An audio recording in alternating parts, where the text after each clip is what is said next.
하나님께 기도드립니다. 하나님께서 오늘도 우리의 예배 가운데, 우리의 삶 가운데 축복과 은혜를 더해 주시기를 바랍니다.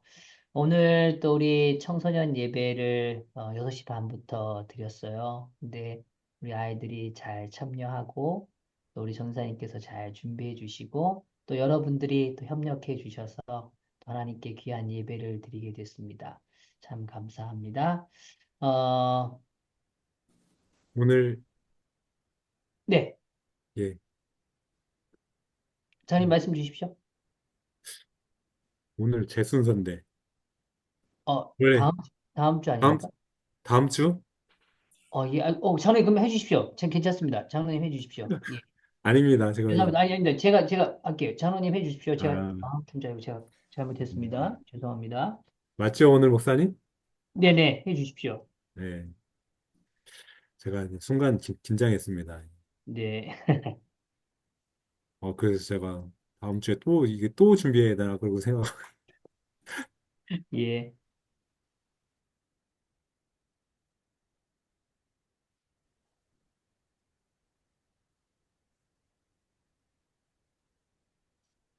오늘, 아닌가? 준비해 주셨으면 해주시면 아니, 됩니다. 오늘 맞습니다. 네, 네, 네. 이번 주는 사실, 목사님께서, 안교 교과를 우리 미주 합회에 계신 분들에게 잘 전달해 주셨습니다. 너무 은혜스럽게 잘 말씀을 해 주셔가지고, 그래서 저에게 순서를 맡겨주신 걸로 저는 생각을 했었거든요. 예, 아, 아, 이제 뭐, 대충, 목사님께서 아주 자세하게 말씀해 주셨기 때문에 저는 제가 준비한 것 이렇게 간단하게 말씀을 좀 드리도록 하겠습니다. 15분 안으로 마치도록 하겠습니다. 오늘은 사랑과 자비의 하나님이신 이라는 제목으로 말씀을 연구하도록 하겠습니다. 음, 기억절 먼저 제가 읽겠습니다. 여인이 어찌 그 젖먹는 자식을 잊겠으며 자기 태에서 난 아들을 긍휼히 여기지 않겠느냐. 그들은 혹시 잊을지라도 나는 너를 잊지 아니할 것이라. 이사야 49장 15절에 있는 말씀입니다. 여기에 이제 여인이 어찌 그 젖먹는 자식을 잊겠으며 사실 잊을 수도 없는 것이고, 자식에 대한 부모님의 사랑을 이렇게 가장 잘 표현을 한 부분입니다. 그것이 오늘, 아, 일간 그 내용에도 있겠지만, 그 어머니의 사랑과 비교한 하나님의 사랑, 또 그 아들을, 어, 정말 그 어머니는 잊을지라도 나는 너를 절대로 잊지 않겠다고 말씀하신 하나님의 그 귀한 말씀을 생각해 봅니다. 어, 이를, 하나님은, 어, 감정을 느낄 수 있는 존재로 사람을 창조하셨습니다. 하나님 자신도 성경 전반에서 깊은 감정을 가지신 분으로 나타나고 있습니다. 우리를 향한 하나님의 사랑이 깊은 감정을 동반하는 사랑임을 알 때 우리가 얻을 수 있는 진리가 있는데 하나님의 사랑은 완전하며 인간의 감정과 동일한 것이 아니라고 하는 것입니다. 하나님의 사랑은 불붙는 듯한 마음으로 인간을 사랑하시며 긍휼히 여기시고 필요를 채워주신다고 하셨습니다. 이 감정에 대해서 나오는데요. 제가 이 감정에 대해서 조금 여러분들에게 배울 부분이 있는 것 같아서 6가지로 이렇게 이 심리학자들이 감정을 표현하고 있습니다. 첫 번째는 이 주관적 경험입니다. 주관적 경험이라는 것은 개인이 느끼는 그런 감정의 차이가 다 있다고 하는 것입니다. 그리고 생리적 반응은 감정이 발생할 때 신체적으로 나타내는 반응, 어떤 자율신경계의 활동으로 심박수가 막 증가한다거나 땀 분비가 갑자기 난다거나 호흡의 변화가 있다거나 그런 것을 말하고 있습니다. 그다음에 행동적 표현은 감정을 외부로 표현하는 방식입니다. 이를테면 얼굴 표정, 몸짓, 또 목소리 톤, 말투 등이 어떤 감정에 의해서 변한다는 것입니다.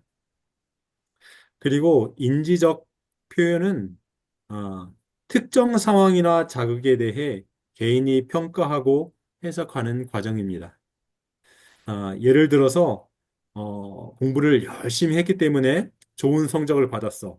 정말 기뻐. 뭐 이런 예를 들을 수가 있고요. 그다음에 사회적, 문화적 맥락으로서의 감정입니다. 이것은 감정 표현과 경험은 사회적 규범과 문화적 배경에 영향을 받는다는 것입니다. 이를테면 서구에서는 기쁨을 적극적으로 이제 표현을 합니다. 동양에서는 어떤 절제된 표현을 더 중요하게 생각을 하고 있어요. 여섯 번째, 기능적 표현입니다. 생존과 적응을 돕는 기능, 즉 어떤 두려움을 느꼈을 때는 그 위험을 피해야 된다라고 하는 이를테면 그런 예입니다. 이렇게 여섯 가지의 감정에 대한 요소들을 살펴봤는데요.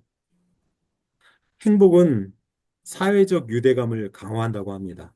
이 모든 1번부터 여섯 번째의 모든 그 감정에 대한 요소들은 어느 한 가지만 이렇게 구분되어져 가지고 이렇게 적용되어지는 것이 아니라 이런 내용들이 상호작용을 통해서 복합적으로 이렇게 형성이 된다고 합니다. 제가 오늘 아침에 우리 회사를 갔는데 어,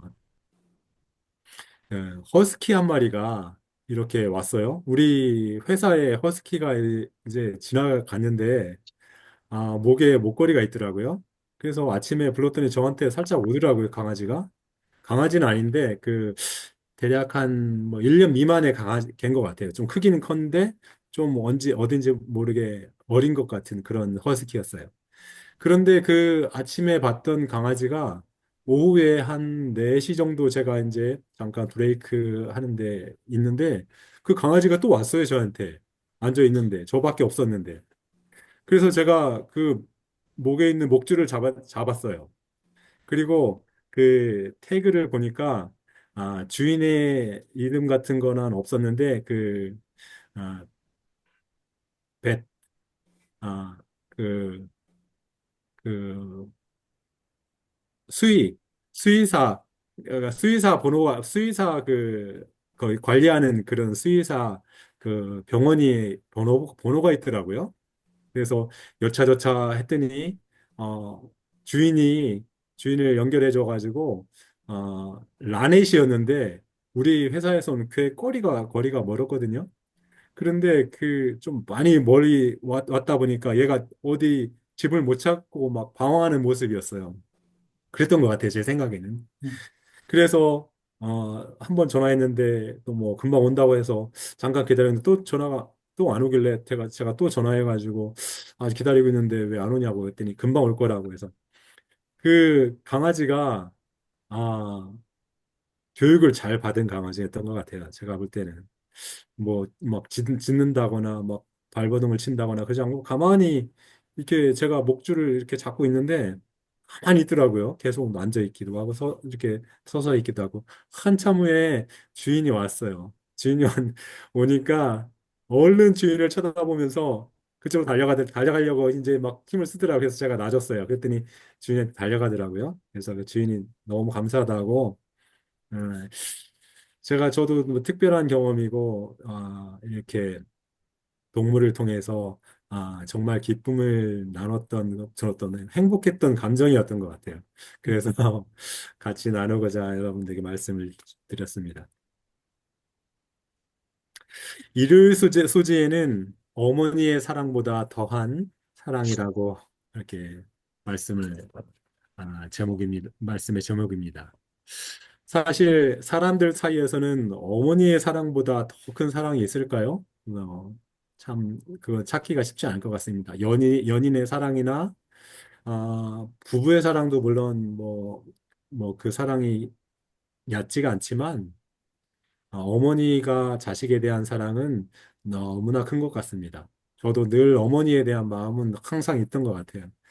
그래서 이렇게 미국에서 이렇게 떨어져서 이렇게 형제들이 있는데 제가 이렇게 보면 생각해 보면 어렸을 때 어머니가 해주셨던 그런 뭐 여러 가지 것이 아직도 생각이 잘 나고 있습니다.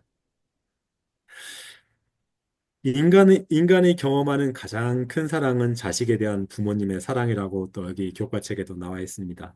인간이 나타내는 어떤 깊고 아름다운 감정보다 그런데 하나님의 사랑이 더 크다라고 이렇게 여기 표현을 해 주셨습니다. 어머니의 사랑과 비교할 수 없이 큰 사랑을 묘사하는 하나님의 사랑. 그 사랑은 과연 어떠한 사랑일까? 여기, 아, 라햄이라고 하는 이 표현은 여전히 반역하는 백성들을 향한 하나님의 사랑. 그것을 어떻게 표현했냐면 애를 태우면서 하는 사랑. 또 뭐 창자가 들끓는 것 같은 그런 사랑. 사람은 참 배신하고 늘 반역하고 이런 모습인데도 불구하고 하나님은 여전히 그 백성으로 삼은 그 이스라엘 민족을 위해서 애를 태우면서 창자가 들끓는 듯한 모습을 가지고 이렇게 사랑을 해주셨다라고 이렇게 생각을 해보니까 그 사랑은 너무 사람이 생각하는 사랑하고는 너무 다른 사랑인 것 같아요. 그래서 제가 이 하나님의 사랑이 어머니보다 더한 사랑이라고 표현을 한 것은 너무나 참 당연하지만 그 하나님의 사랑을 과연 어떻게 표현할 수 있을까라고 이렇게 또 생각을 해봤습니다. 월요일 소지에는 애끓는 사랑입니다. 애끓는 사랑은 영감의 교훈에 우리가 그 교과책 영감의 교훈에 이렇게 먼저 말씀을 드리도록 하겠습니다. 그 사랑은 혀로서 나타낼 수 없고 붓으로 표현할 수 없다. 그대는 매일의 생애에서 그 사랑을 명상할 수 있고, 그대는 그 사랑을 깨닫기 위하여 성경을 부지런히 연구해 볼 수 있고, 그대는 하나님께서 그대에게 주신 모든 능력과 재능을 다 동원하여 하늘 아버지의 사랑과 긍휼을 이해하기 위하여 노력할 수도 있다. 그러나 무한한 내세가 여전히 남아 있다. 여러분들 뭐 너무나 잘 알고 있는 표현이죠. 아, 바닷물로 이렇게 먹물 삼아 이렇게 하늘에다가 다 적어도 하나님 사랑을 다 묘사할 수 없다라고 하는 우리 귀한 참이 말씀을 우리가 잘 알고 있습니다. 그런데 그 애끓는 사랑은 우리의 인간의 어떤 것으로도 표현할 수 없다고 하는 것입니다. 여기 호세아서에 대해서 잘 나오고 있는데요. 여러분 뭐 호세아서 잘 알고 계시죠? 그런데 이 호세아서를 통하여서 하나님은 어떻게 표현했냐면 인류를 향한 하나님의 측량할 수 없고 깊은 사랑을 나타내고 있습니다. 호세아 11장은 사랑하는 아버지가 자녀를 돌보는 그런 모습을 볼 수 있습니다. 이 여기에서 나오는 그 어렸을 적에 우리 지원이가 이렇게 제가 생각을 이렇게 무슨 예를 들까 이렇게 생각하고 있었는데 지원이가 마침 옆에 있네요. 지원이가 어렸을 때 이 감기가 걸리면 이 코가 이렇게 누런 코가 이제 애기니까 이제 쭉 나오잖아요. 쭉 나왔다가 마음은 쑥 들어가고 쭉 나왔다 쑥 들어가고 하는데 이것을 어떻게 좀 해결해 줘야겠다라고 제가 생각을 했어요. 그래서 그 코를 이제 그때는 이 코를 이게 빼는 그게 뭐라고 해야 되나 잘 생각이 안 나는데 코 빼는 그 있잖아요. 그 기계 도구 그게 생각이 안 나서 입으로 제가 지원이 이게 이불을 대고 코를 이렇게 쭉 빨아서 코에다 대고 입을 코에다 대고 쭉 빨아가지고 이렇게 했던 게 생각이 나요. 그러다가 제가 입을 한번 물렸거든요. 어, 근데, 그만큼 자식을 이렇게 보살피고 어렸을 때부터 정말 그 나이가 들 동안 이렇게, 이렇게 보살피는 하나님의 사랑에 대해서 여기 그런 모습도 이렇게 잘 묘사하고 있습니다. 당신의 백성에 대한 하나님의 사랑은 자녀를 향한 부모의 친밀한 애정으로 묘사할 수 있고요. 하나님의 변함없는 신실함에도 그분의 백성들은 불순종했고 스스로 심판을 자초하며 그분을 깊이 슬프게 했다. 아, 정말 그런 상황에서 불구하고 하나님께서는 아까 조금 전에 말씀을 드렸던 어떤 그런 라함에 대한 그런 애를 태우는 그런 사랑을 또 보여주셨고, 또 솔로몬에 나오는 그 두 여인, 아이를 가운데 두고 싸우는 두 여인에 대해서 카마르라고 하는 정말 마음에 불이 붙었다라고 하는 그 표현으로 사랑을 표현하고 있습니다. 너무나 잘 알고 있는 예화라서 제가 더 깊이 말씀은 드리지 않겠습니다.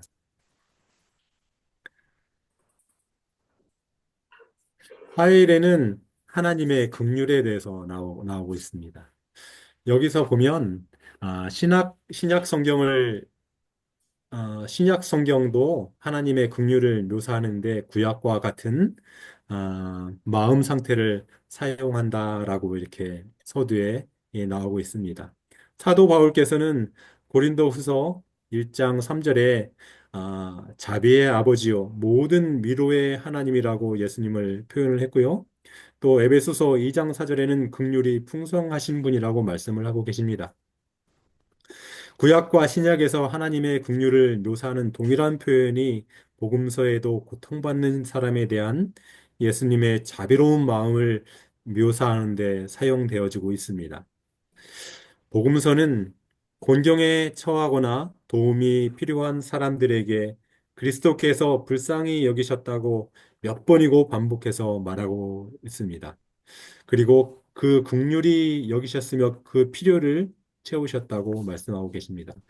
이 마태복음 9장 36절에는 무리를 보시고 민망히 여기시나니 저희가 목자 없는 양같이 고생하며 유리함이다. 이렇게 그 사람들을 그렇게 민망하게 참 불쌍하게 여겼다라고 여기서 민망하다라는 표현은 동정심을 오늘 이 전체적으로 이 긍휼이라는 이 단어가 컴패션이에요. 컴패션. 그래서 정말 동정인 어린 그런 마음을 가지고 사랑하고 있다는 마음입니다. 예수님의 마음은 또 마태복음 14장 14절에 큰 무리를 보시고 불쌍히 여기사 그 중에 있는 병인을 고쳐 주시니라. 또 마가복음 1장 41절에는 예수께서 민망히 여기사 손을 내밀어 저에게 대시며 가라사대 내가 원하노니 깨끗함을 받으라. 예수님께서는 모든 사람을 어떤 처해져 있는 그 사람들을 그런 볼 때에 그 사람들을 정말 연민을 가지고 동정심을 가지고 그 마음뿐만 아니라 직접 가셔서 그분에게 사랑을 베풀고 사랑을 나누어 주셨다는 것입니다. 그래서 여기서 예수님의 정말 그 국률이 풍성하신 예수님의 모습을 아, 우리가 배울 수가 있습니다.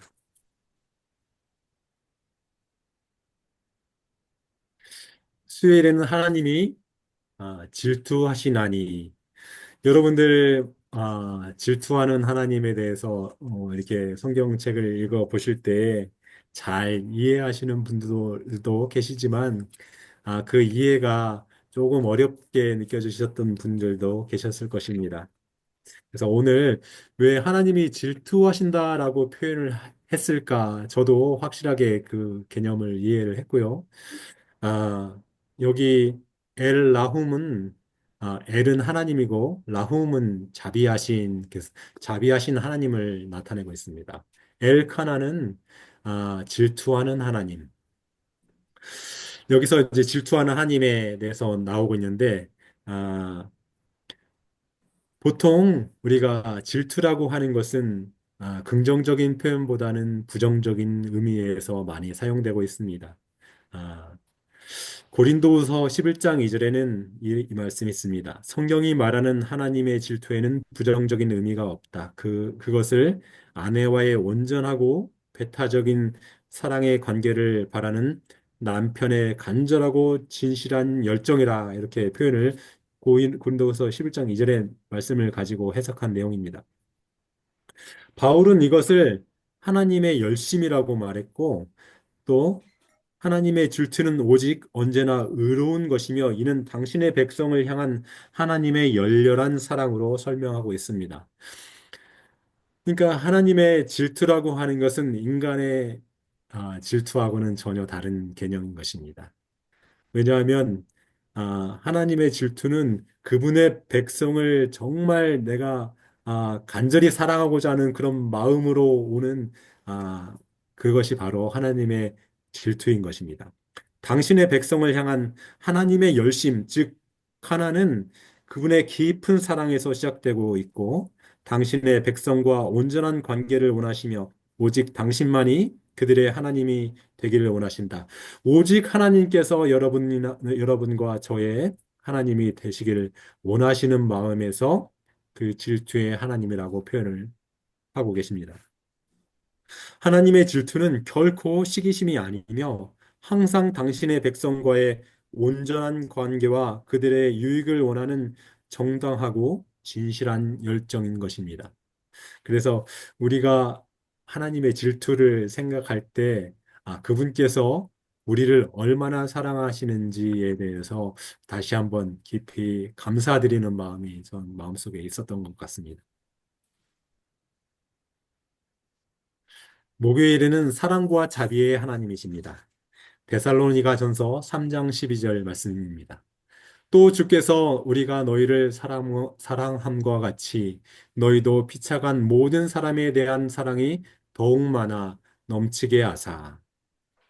하나님은 동정하고 사랑하시는 분이시며 이러한 하나님의 감정은 예수 그리스도를 통하여서 가장 잘 나타나고 있습니다. 하나님은 동정심도 많으시고 또 슬픔을 깊이 공감하시고 기꺼이 들이시고 응답하시고 위로하시는 분이십니다. 그래서 오늘 고린도전서 13장 4절에서부터 8절에는 여러분들이 너무나 잘 알고 계시는 사랑장입니다. 네, 사랑에 대한 장입니다. 우리는 그런 사랑을 결코 나타낼 수가 없습니다.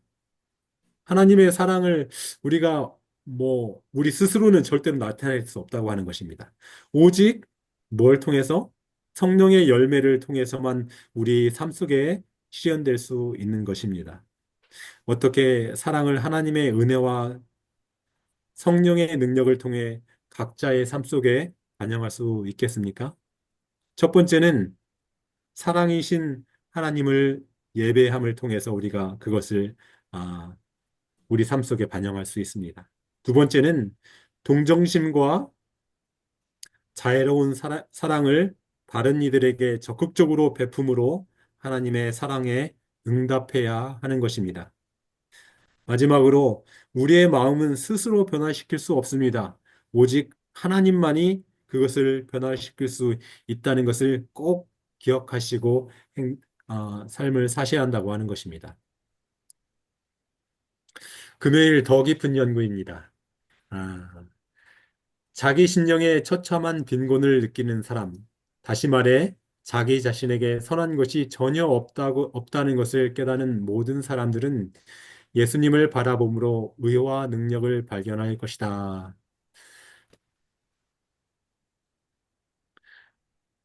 정말 자기 자신이 아, 정말 깨어지고 가장 낮은 자세, 나는 아무것도 할 수 없다라고 예수님께 온전히 맡기는 삶, 그것이 우리 그리스도인들에게는 아주 중요한 부분인 것입니다. 그래서 예수님의 십자가만을 통해서 우리는 할 수 없지만 하나님께서 우리에게 보여주신 그 사랑과 은혜와 긍휼을 다른 이에게 아, 베풀 수 있는 마음을 우리가 정말 가지고 그런 삶을 우리 사시는 우리 모든 교우님들 되시길 바라면서 짧지만 교과 공부를 마치도록 하겠습니다. 아멘.